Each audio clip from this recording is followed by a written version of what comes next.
अस्सलामु अलैकुम वरहमतुल्लाहि वबरकातुहू।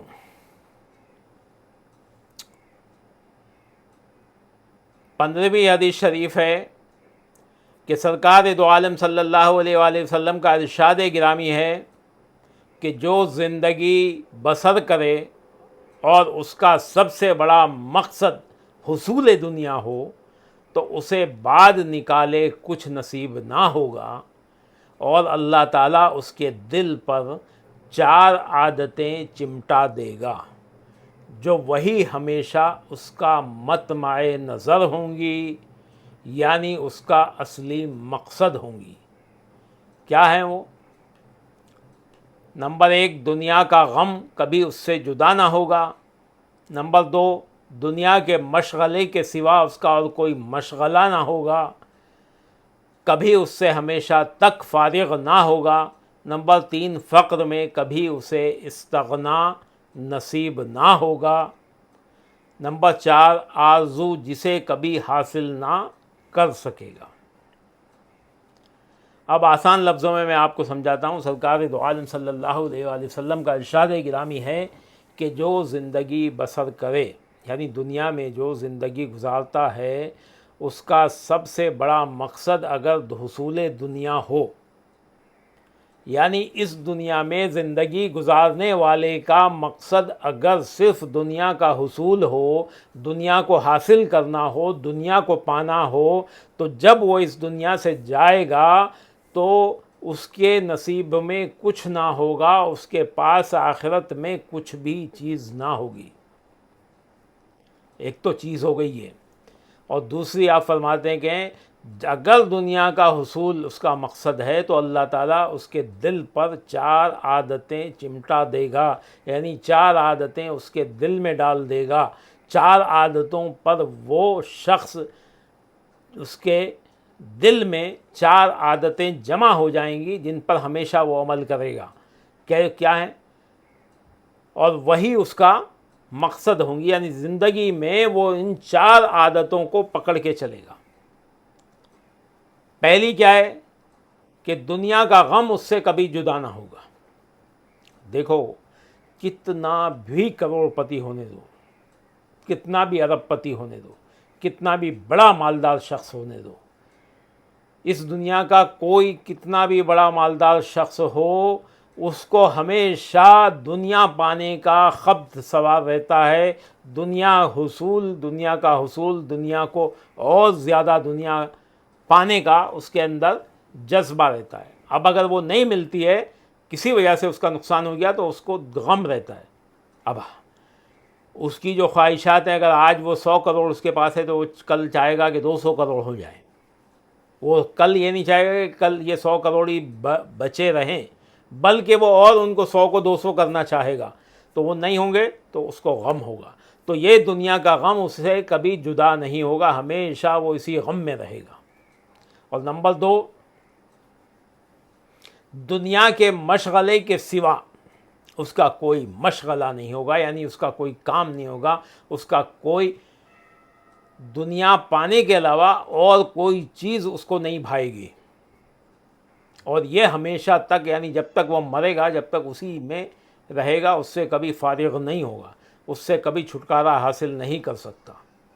और नंबर 3, फ़क्र में कभी उसे इस्तगना नसीब ना होगा। कितना भी अरबपति करोड़पति हो जाए, वो अपने आप को समझेगा मेरे पास तो कुछ है ही नहीं, अभी तो कुछ कमाया ही नहीं, अभी तो कुछ है ही नहीं। तो वो जो फ़क्र उसके दिल में बैठ जाएगा, यानी वो जो फ़कीरी बैठ जाएगी कि बस अभी तो बहुत ही कुछ कम कमाया है, अभी तो कमाया ही नहीं, अभी तो और आगे जाना, अभी तो और आगे जाना है।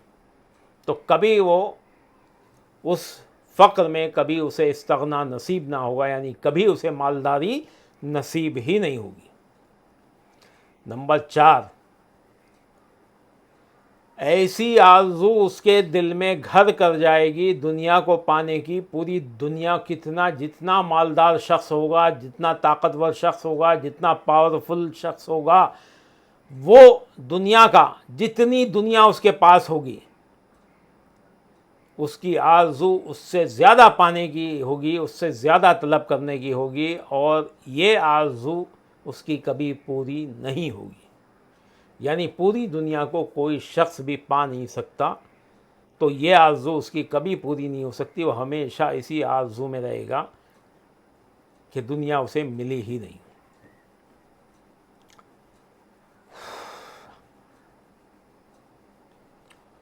ये हदीस शरीफ न सिर्फ सालिकों के लिए बल्कि तमाम मुसलमानों के लिए मशअले राह है, राह की मशल है। ये वो रहनुमा चिराग है जिसके ज़रिए इस दुनिया से बच सकते हैं। हदीस शरीफ है 16। हज़रत सैयदना अबू हुरैरा रज़ियल्लाहु अन्हुमा से मरवी है कि हुज़ूर सल्लल्लाहु अलैहि वसल्लम ने मुझे इरशाद फरमाया कि मैं तुझको दुनिया व माफ़िहा दिखाऊं, यानी दुनिया और उस दुनिया में क्या है वो दिखाऊं। मैंने अर्ज़ किया कि हाँ। आपने मेरा हाथ पकड़ा और मदीना मुतहरा के एक जंगल में तशरीफ़ ले गए, यानी मदीने पाक के एक जंगल में तशरीफ़ ले गए। हज़रत अबू हुरैरा का हाथ पकड़ के सरकार दो आलम सल्लल्लाहु अलैहि वसल्लम, वहाँ एक जगह खोपड़ियाँ और पाखाना और हड्डियाँ और चिथड़े पड़े हुए, चिथड़े कहते हैं वो कपड़े जो चिंदी चिंदी हो जाते हैं, जो तार तार हो जाते हैं फट के। तो एक जगह खोपड़ियाँ, पाखाना, हड्डियाँ और चिथड़े पड़े हुए थे। आपने फरमाया कि ऐ अबू हुरैरा, ये खोपड़ियाँ हैं जो फ़ख्र व नाज करती थीं, जो फ़ख्र व नाज करती थीं जैसे तुम करते हो, और ऐसे ही आरज़ुएं किया करती थीं जैसे तुम करते हो। आज ये ऐसी हो गई हैं कि इन पर चमड़ा नहीं है। अब चंद रोज़ में राख हो जाएंगी। और ये पाखाना जो देखते हो ये उनकी ग़िज़ा थी, अच्छा खाना खाया था जिसके बदले में ये पाखाना किया था। ये पाखाना जो देखते हो ये उनकी ग़िज़ा थी, ना मालूम कहाँ कहाँ से कमा कर खाते थे। आज वैसा हो गई कि तुमको इससे नफ़रत है। मालदार से मालदार शख्स, मालदार से मालदार आदमी महंगे से महंगा खाना खाता है, लेकिन सुबह जब बैतुल खला या टॉयलेट में जाता है तो ऐसा पाखाना करता है कि ख़ुद को उसको देखने की उसकी हिम्मत नहीं होती। ये उसकी औकात है। और ये पाखाना जो देखते ये उनकी ग़िज़ा थी, ना मालूम कहाँ कहाँ से कमा कर खाते थे। आज वैसा हो गई कि तुमको इससे नफ़रत है। और ये चिथड़े, ये फटे हुए, ये चिंदी उन कपड़ों की उनकी पोशाक थी कि ख्वाहिशात से मारे मारे फिरते थे। यानी अच्छे से अच्छा पहनने का, अच्छे से अच्छा, उसके लिए कमाने के लिए मारे मारे फिरते थे, पहनते थे। आज उन कपड़ों की औकात क्या है, चिथड़े बने हुए हैं। और ये हड्डियाँ उनकी सवारियों की हैं जिन पर वो सवार होकर शहर शहर फिरा करते थे। तो ये अंजाम है इस दारे नापायदार का, ये अंजाम है इस दारे नापायदार का, इस फ़ानी दुनिया का। इसलिए मुकाम इबरत व गिरिया है, यानी रोने का मुकाम है और इबरत हासिल करने का मुकाम है। हज़रत अबू हुरैरा रज़ियल्लाहु अन्हु फरमाते हैं कि जब तक वहाँ से ना हटे यही फरमाते रहे कि ये मुकाम है इबरत व गिरिया का, ये मुकाम है इबरत व गिरिया का। यह है दुनिया की हकीकत।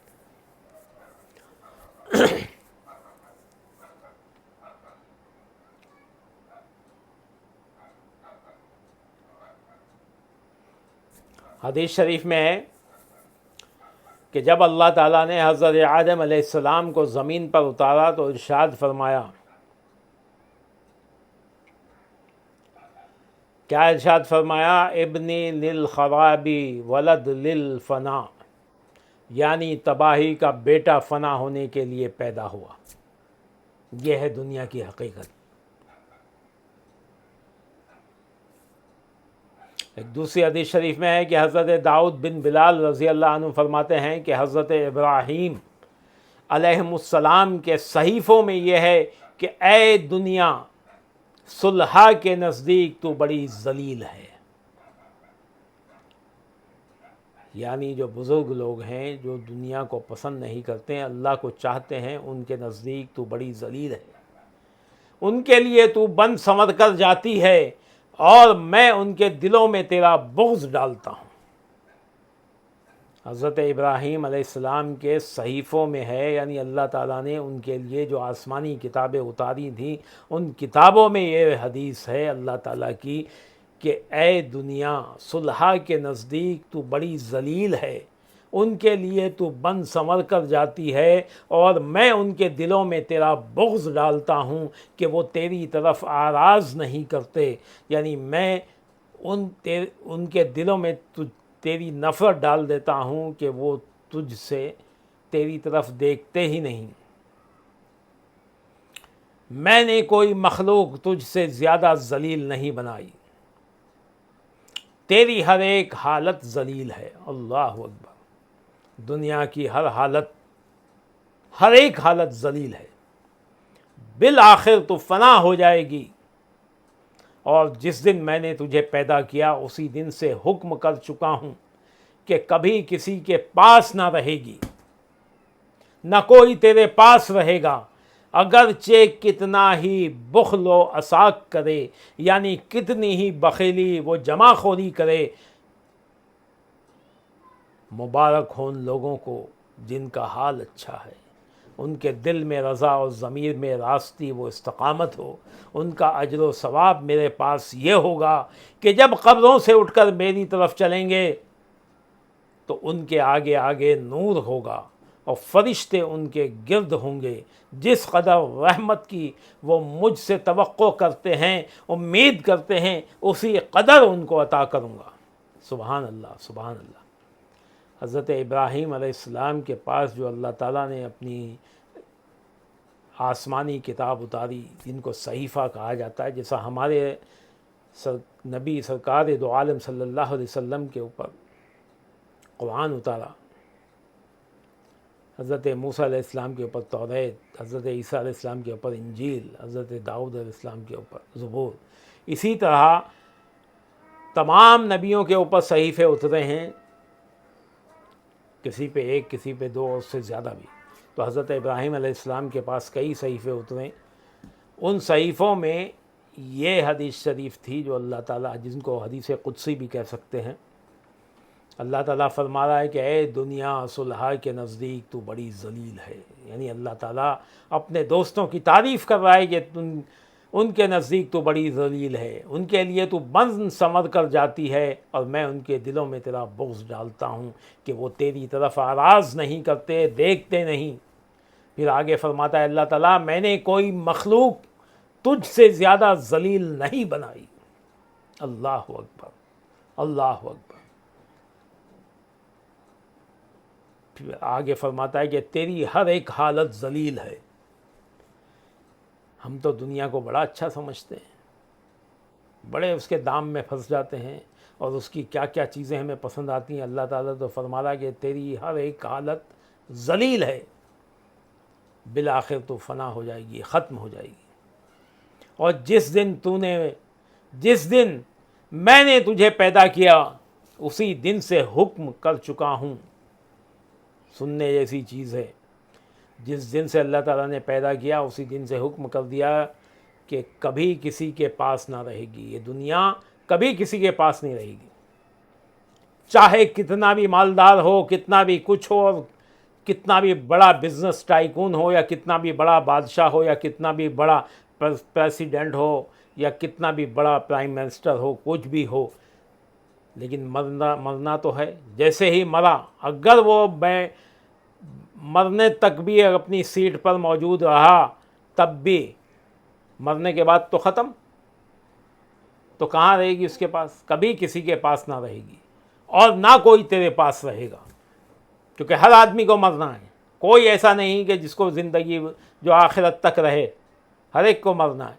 तो ना तो तू किसी के पास रहेगी, ना कोई तेरे पास रहेगा।